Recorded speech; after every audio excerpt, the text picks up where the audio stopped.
Twelfth English medium.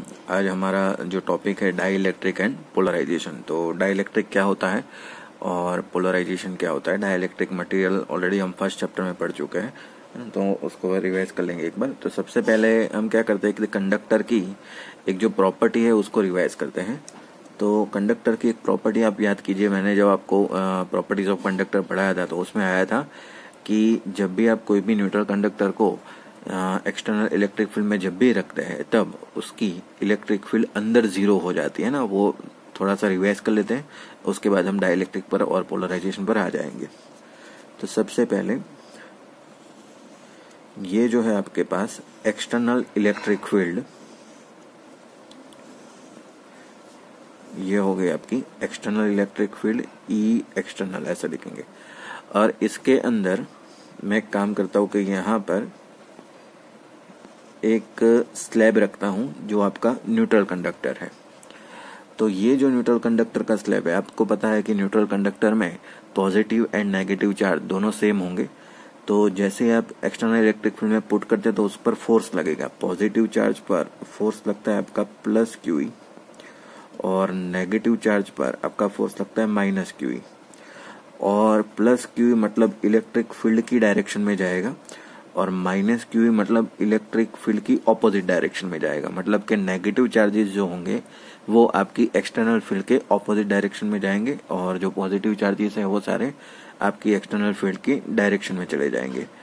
और एक चीज आप याद रखो कि जो इलेक्ट्रिक फील्ड की जो डायरेक्शन होती है वो पॉजिटिव से लेकर नेगेटिव की तरफ होती है। इलेक्ट्रिक फील्ड की डायरेक्शन पॉजिटिव से स्टार्ट होती है और नेगेटिव की तरफ उसको दर्शाया जाता है।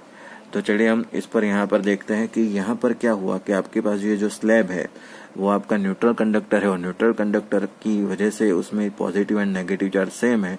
लेकिन आपने जब भी उसको एक्सटर्नल इलेक्ट्रिक फील्ड में रखा तब नेगेटिव चार्जेस के ऊपर फोर्स लगा माइनस क्यूई और पॉजिटिव चार्जेस के ऊपर लगा प्लस क्यूई।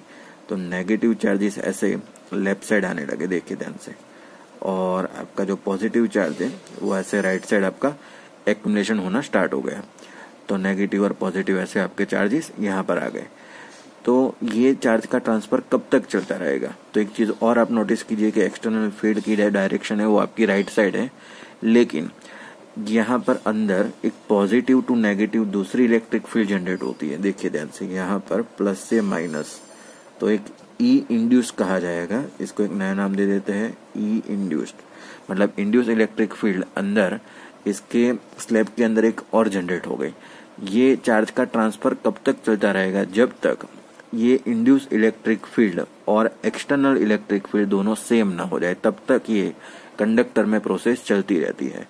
अब अगर मान लो कि मैं ई नेट निकालना चाहूं तो ई नेट लिखा जाएगा ई एक्सटर्नल माइनस ई इंड्यूस्ड। अब जैसे मैंने आपको बताया कि ये प्रोसेस कब तक चलती रहेगी, जब तक induce electric field external electric field के बराबर ना हो जाए और दोनों सेम हो गई और दोनों की डायरेक्शन ऑपोजिट है, तो ई नेट की वैल्यू वहां पर आपकी आ जाएगी 0। तो ये प्रॉपर्टी ऐसी है कि जब भी आप न्यूट्रल कंडक्टर को एक्सटर्नल इलेक्ट्रिक फील्ड में रखते हैं तो कंडक्टर के अंदर इलेक्ट्रिक फील्ड की जो वैल्यू होती है वो हो जाती है आपकी 0। तो बहुत ही आसान सा कॉन्सेप्ट था, आपको ये याद रखना है कि एक्सटर्नल इलेक्ट्रिक फील्ड में कंडक्टर के अंदर इलेक्ट्रिक फील्ड 0 होती है। चलिए, तो एक चीज ये हो गई। अब यहाँ पर हम क्या करते हैं कि जैसे हमने यहाँ पर ये रखा तो उसके बदले मैं करता हूँ एक आपका इंसुलेटर पुट, है ना। जैसे हमने यहाँ पर कंडक्टर पुट किया वैसे हम इंसुलेटर पुट करके देखते हैं तो क्या होता है। यहाँ पर फिर से आपकी एक्सटर्नल इलेक्ट्रिक फील्ड,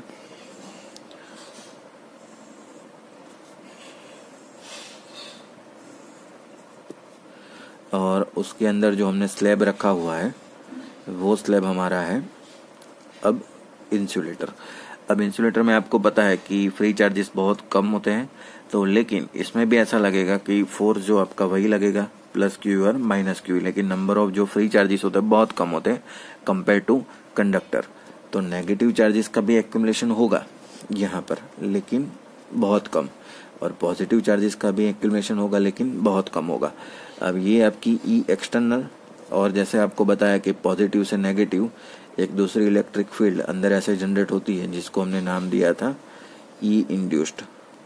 अब देखो इसमें होता क्या है कि ये चार्ज का ट्रांसफर तो चलता रहता है, कब तक चलता रहता है, तो ये उसका फिक्स नहीं है। यहाँ पर कंडक्टर में क्या था कि जब तक दोनों फील्ड सामने सामने सेम ना हो जाए तब तक चलता था, लेकिन यहाँ पर ऐसा कुछ होने वाला नहीं है। यहाँ पर तो सेम ऐसा ही रहेगा, जब तक वो चार आपके फ्री है जितने वो एक्यूमुलेट हो जाएंगे। बाकी जो बाउंडेड है तो उसको अगर मान लो कि इलेक्ट्रिक एक्सटर्नल फील्ड की इंटेंसिटी कम है तो उतने ही अमाउंट में, मतलब इंटेंसिटी पर डिपेंड करता है कि कितने अमाउंट में ये चार्ज एक्यूमुलेशन होता है ना। तो मतलब इतना नहीं होगा जितना आपका कंडक्टर में हो रहा था। तो यहाँ पर अगर मान लो कि ई नेट लिखना चाहे तो ई नेट लिखा जाएगा ई एक्सटर्नल माइनस ई इंड्यूस्ड। तो ई एक्सटर्नल, अब आपको पता है कि यहाँ पर E external greater than E induced, तो E external always induced electric field से ज्यादा होगा। तो ई नेट आपका यहाँ पर 0 नहीं होगा। इंसुलेटर में एक चीज याद रखो कि electric field in the insulator when it is put in a external electric field, the net electric field in the insulator never be 0। तो यहाँ पर कभी भी आपकी इंटरनल इलेक्ट्रिक फील्ड जो ई नेट आएगी वो इंसुलेटर में 0 नहीं होगी। चलिए फर्स्ट चैप्टर का एक टॉपिक जो है छोटा सा वो रिवाइज करवा देते हैं, तो आपको डाइलेक्ट्रिक के बारे में थोड़ा पता चल जाएगा वहां पर। तो आपको पता है कि अगर दो चार्जेस है आपके पास Q1 Q2 और इन दोनों चार्जेस के बीच का जो आपका डिस्टेंस है R, और इन दोनों के बीच का जो डिस्टेंस है R, तो और इन दोनों के बीच का मीडियम आप एयर मान लीजिए। तो आप फोर्स इन एयर लिखते थे, याद कीजिए 1/4 pi epsilon not Q1 Q2 by R²। और अगर मान लो कि इसी दो चार्ज के बीच में Q1 Q2 डिस्टेंस R फिर से, और इन दोनों के बीच में कोई ना कोई मीडियम पुट कर दे एयर के बदले, तो फोर्स इन मीडियम लिखा जाता था 1/4 pi epsilon not Q1 Q2 by R²। यहाँ पर एप्सिलॉन नॉट के बदले वहां पर हो जाएगा आपका एप्सिलॉन, है ना, यहाँ पर एप्सिलॉन नॉट नहीं आएगा। अब ये इन दोनों में फर्क क्या है, तो एप्सिलॉन और एप्सिलॉन नॉट, तो ये एप्सिलॉन नॉट है वो है आपकी परमिटिविटी ऑफ फ्री स्पेस, और दूसरी चीज यहाँ पर परमिटिविटी ऑफ मीडियम, है ना, जो भी आपने मीडियम में पुट किया है। अब इन दोनों को याद कीजिए, आप दोनों ने इसको डिवाइड किया था तो force in air divide by force in medium, आप इन दोनों को रेशियो को डिवाइड करेंगे तो Q1 Q2 by R², Q1 Q2 by R² cancel, 4 पाई भी कैंसिल, है ना। तो इसका रेशियो आया था epsilon divide by epsilon not, जिसको कहा जाता है रिलेटिव परमिटिविटी, और उसका दूसरा नाम दिया था हमने डाइलेक्ट्रिक कांस्टेंट K, है ना। तो अगर मान लो कि इन दोनों को मैं कंपेयर करूं तो मैं ऐसे लिखता था Fm is equal to F in air divide by K। तो मीडियम में, है ना, जो भी फोर्स अगर मान लो कि एयर में लगता है उसके डिवाइड बाई K टाइम्स किया जाए तो आपको फोर्स इन मीडियम मिलता था। मतलब एयर में फोर्स आपका ज्यादा लगता था और उसको आप K से डिवाइड कर दो डाइलेक्ट्रिक मटेरियल्स डाइलेक्ट्रिक कांस्टेंट से, तो आपको फोर्स इन मीडियम मिल जाता था, याद कीजिए। तो डाइलेक्ट्रिक कांस्टेंट वो टर्म है या फिर ऐसा नंबर है जिससे आपका फोर्स, है ना, एयर में जितना होता है उससे K टाइम्स डिवाइड करके आपका फोर्स इन मीडियम मिलता है ना। तो एक चीज ये थी। वैसे ही सेम चीज आप इलेक्ट्रिक फील्ड के लिए भी कह सकते हैं, है ना, इलेक्ट्रिक फील्ड इन एयर या फिर जो भी नॉर्मल आपकी इलेक्ट्रिक फील्ड है, और उसके बीच में अगर मान लो कि कोई मीडियम में है तो F electric field in medium is equal to K, आप ऐसे लिख सकते हैं ना। तो आप ऐसे लिखेंगे E divide by K, E not मतलब इनिशियल इलेक्ट्रिक फील्ड आप ई नॉट मान लीजिए डिवाइड बाई K, तो नई इलेक्ट्रिक फील्ड आपकी जो मिलेगी वो उसको E मान लीजिए, है ना। तो इलेक्ट्रिक फील्ड में भी बदलाव होता है, वो कितना होता है डिवाइड बाई K टाइम्स। वैसे ही सेम आप इसको भी प्रूव कर सकते हैं। इलेक्ट्रिक फील्ड का फॉर्मूला आप याद कर लीजिए, क्या था, KQ बाई R², है ना। तो Q बाई R² कट जाएगा, 4 पाई कट जाएगा, तो है ना, आप ऐसे सेम डेरिवेशन उसमें भी कर सकते। तो इलेक्ट्रिक फील्ड भी डिक्रीज होती है ना, जब भी मीडियम इंसर्ट किया जाए।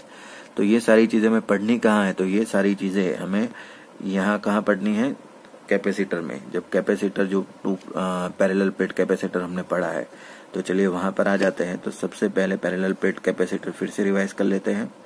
तो ये हो गया आपका पैरेलल प्लेट कैपेसिटर, उसमें ये प्लस प्लेट, ये नेगेटिव प्लेट पॉजिटिव, और इन दोनों के बीच का जो डिस्टेंस है वो D, है ना। इन दोनों के बीच में अभी है एयर, कुछ रखा नहीं हुआ है, और इसका एरिया है A।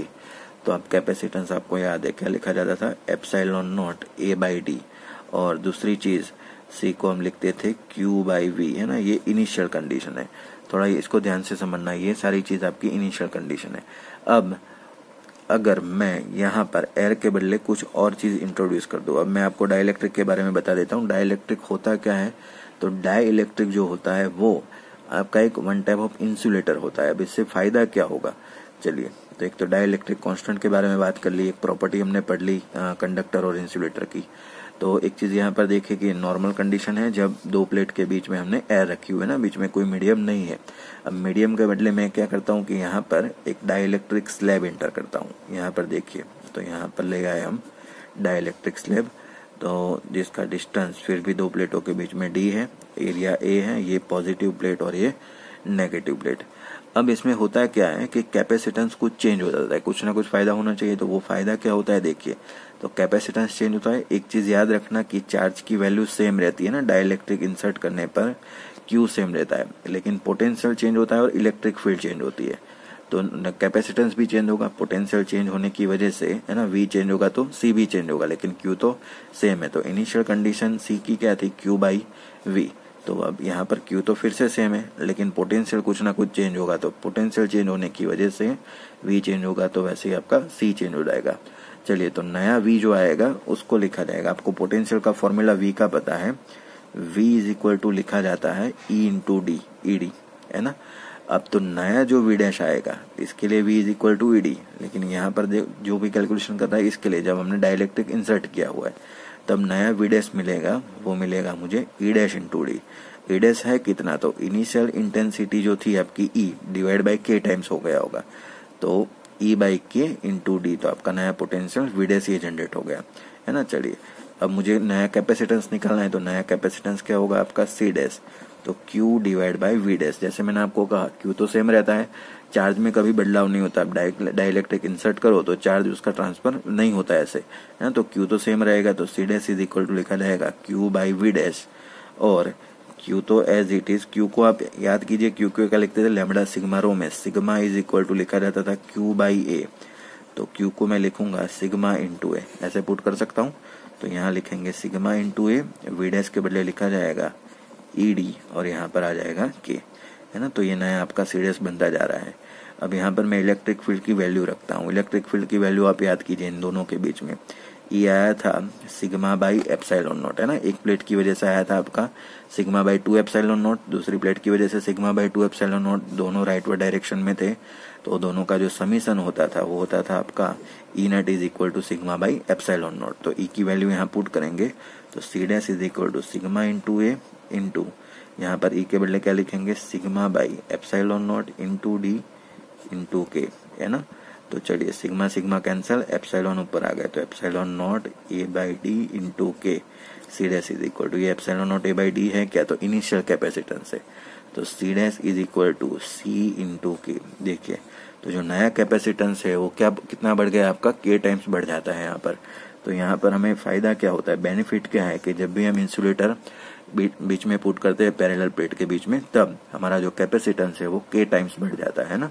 तो कैपेसिटेंस बढ़ाने के लिए हम क्या पुट करेंगे यहाँ पर, आपका इंसुलेटर, जिसे कहा जाता है वन टाइप ऑफ डाइलेक्ट्रिक, और उसका मटेरियल का एग्जांपल है माइका है, वुड है, दूसरा चीज है आपका प्लास्टिक है ना। ये सारी चीजें आपकी डाइलेक्ट्रिक में यूज होती है।